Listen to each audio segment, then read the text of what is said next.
नमो अरिहन्ताणं नमो सिद्धाणं नमो आयरेयाणं नमो वज्रायाणं नमो लोये सवसाहुणम्।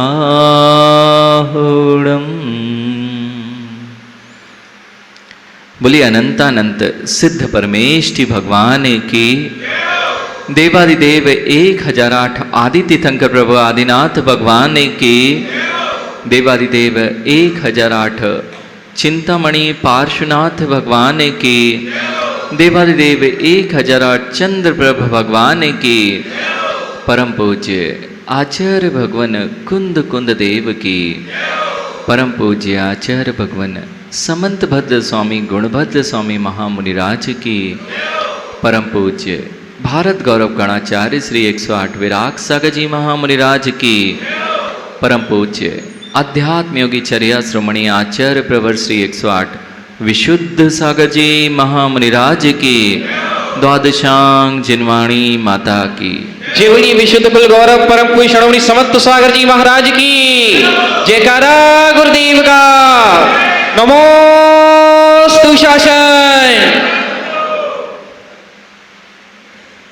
जन्म से मरण तक की यात्रा जिसे जगत में जीवन कहा जाता है। जीव जन्म लेता है और एक यात्रा प्रारंभ करता है और उस यात्रा में अनेक बार कहीं सफलता को प्राप्त करता है तो कभी असफलता को प्राप्त करता है।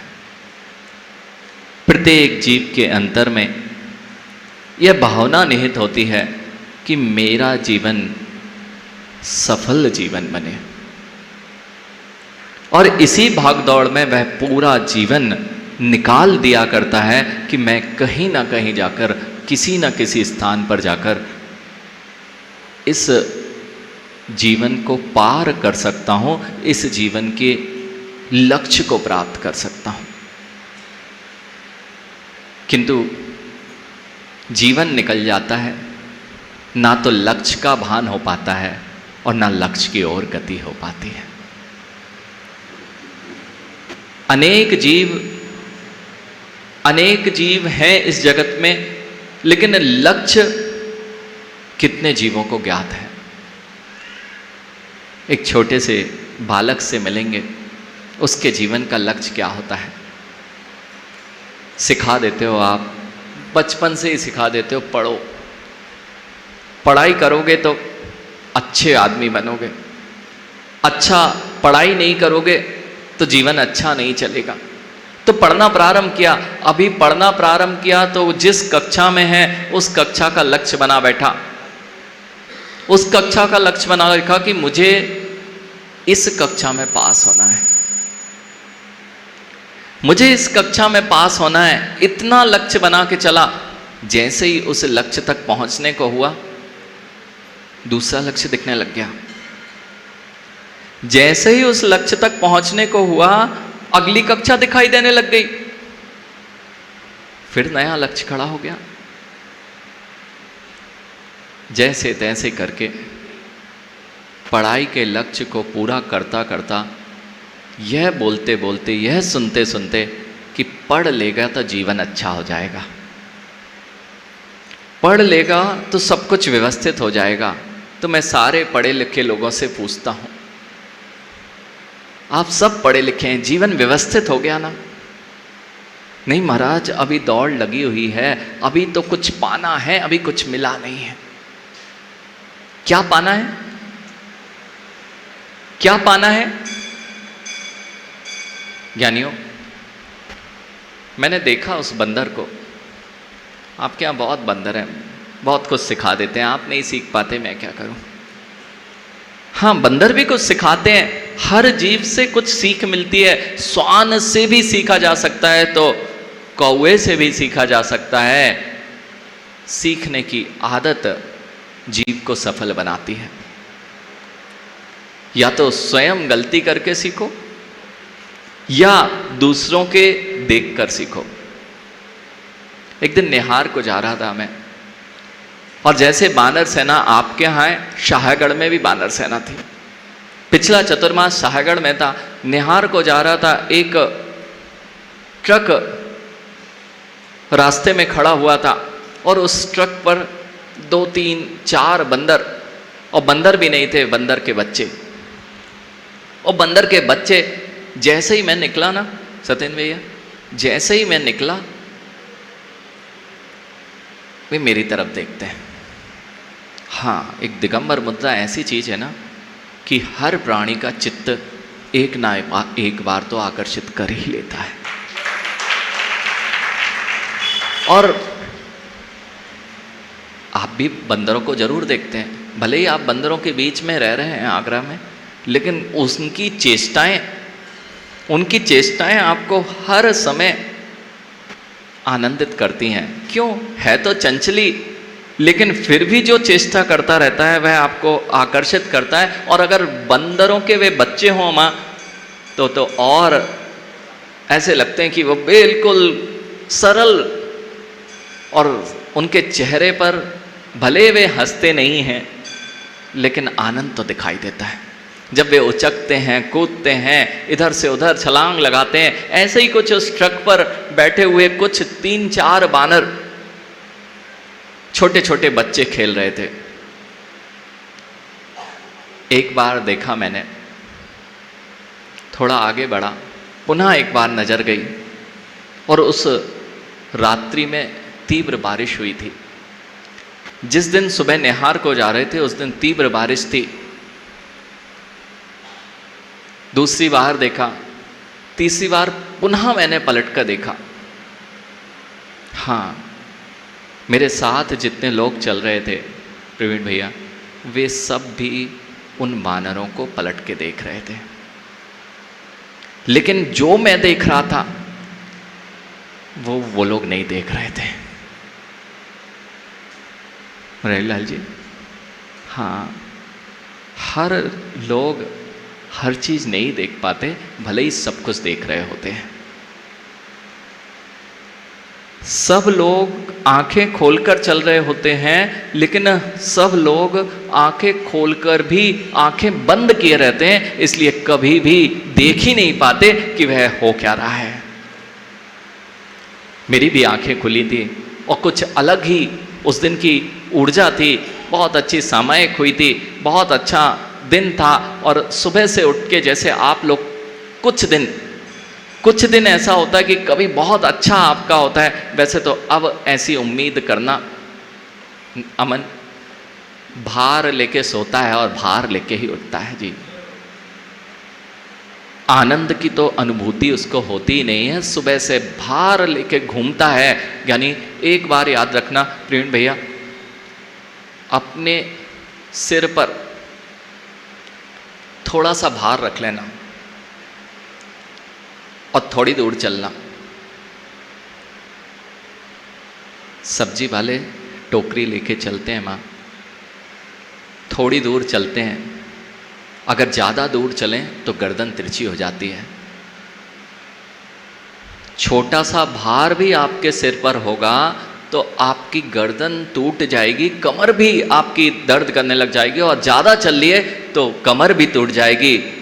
किंतु जीव कहाँ समझ रहा है और कितना भार अपने मस्तक पर लेकर चल रहा है, यह आज तक उसे ज्ञात ही नहीं है। इसलिए तो कमर टूट गई, दिखाई देना बंद हो गया, लड़खड़ाने लगा। क्यों? भार उतारना नहीं जानता। माँ, आपके सिर पे तो कोई भार लेके नहीं चलते ना आप लोग? यानी कितना भार लेके चल रहे हो, हर चीज का तुम्हारे सिर पर भार है। कभी उतारने का विचार किया सत्येंद्र भैया? हाँ, बाल भी भारी होते हैं, भले ही बाल कम हो गए हों आपके, लेकिन जिनके बाल है ना उनसे पूछो भारी होते हैं कि नहीं।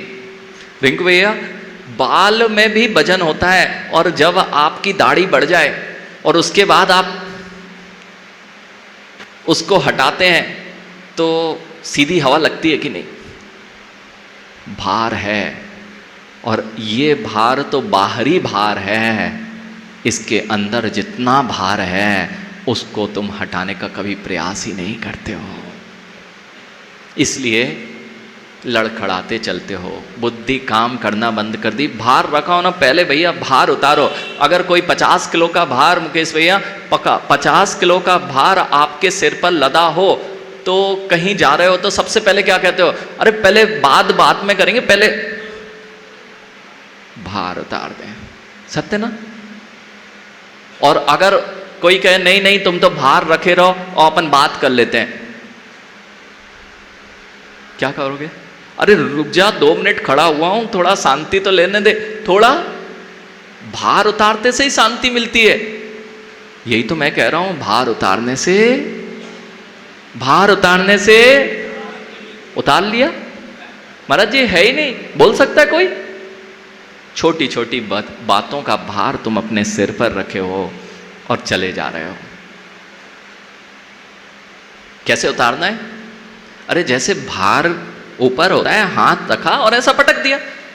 आज से मैं भार उतारने की विद्या भी बता देता हूं, कैसे उतारना है। कितने ही जीवन में समस्याएं हो, कितने ही आपके पूर्व की समस्याएं तुम्हारे जीवन में हो, कुछ घटित हो गया हो, अशुभ घटनाएं हो गई हो, व्यापार नहीं चल रहा हो, जीवन में समस्याएं ही समस्याएं आ रही हो, पारिवारिक समस्याएं हो, शारीरिक समस्याएं हो, मानसिक समस्याएं हो, अथवा भविष्य को लेकर चिंता हो, ये सब भार है। ये सब भार है। और इस भार के चलते अगर लोग इसे नहीं उतारना सीख पाए तो फांसी पर लटके मिलते हैं, जहर की पुड़िया खाए मिलते हैं, अथवा ट्रेन के नीचे कूदते मिलते हैं। और मां, आप बच्चों को भी ये भार देने लग गए हो। बस्ते का भार जितना भारी नहीं है ना, उससे ज़्यादा भार तुम्हारे वचनों से तुम उसको देते हो। नहीं पड़ेगा तो फेल हो जाएगा, कर ले कुछ अच्छा। तुमने क्या किया?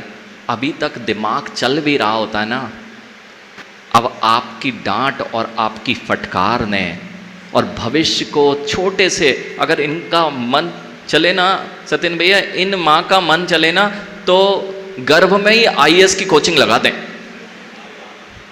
बिल्कुल सत्य है।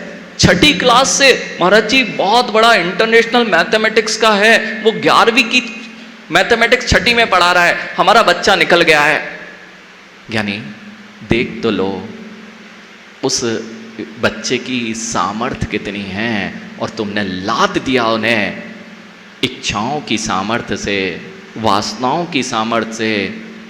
अब वह चल नहीं पाएगा, कुछ दिन चलेगा और नियम से हार थक के वहीं लुढ़क जाएगा। भार उतारना पड़ेगा। माँ, बेटा पढ़ना है पढ़, लेकिन पढ़ने से ज़्यादा जीवन में अपने जीवन को जीने की कला आनी चाहिए, जिससे जीव अपने जगत को अच्छे से आनंद में जी पाए।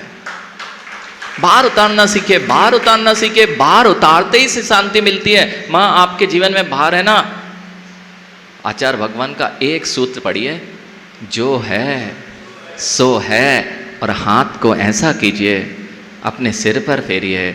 जैसे कचरा होता है माँ, जैसे कचरा होता है, ऐसे कचरा घर में नहीं रखा जाता और बाहर फेंक दिया जाता है, नहीं तो दुर्गंध मारता है। यानी एक बार अपने हाथ पर, अपने सिर पर हाथ फेरिए और अपने अंदर की जितनी चीज़ें हैं उसको बाहर फेंक दीजिए। फिर देखिए तुम्हारी चिंता की धारा तुरंत बदलेगी और चिंतन की धारा प्रारंभ हो जाएगी।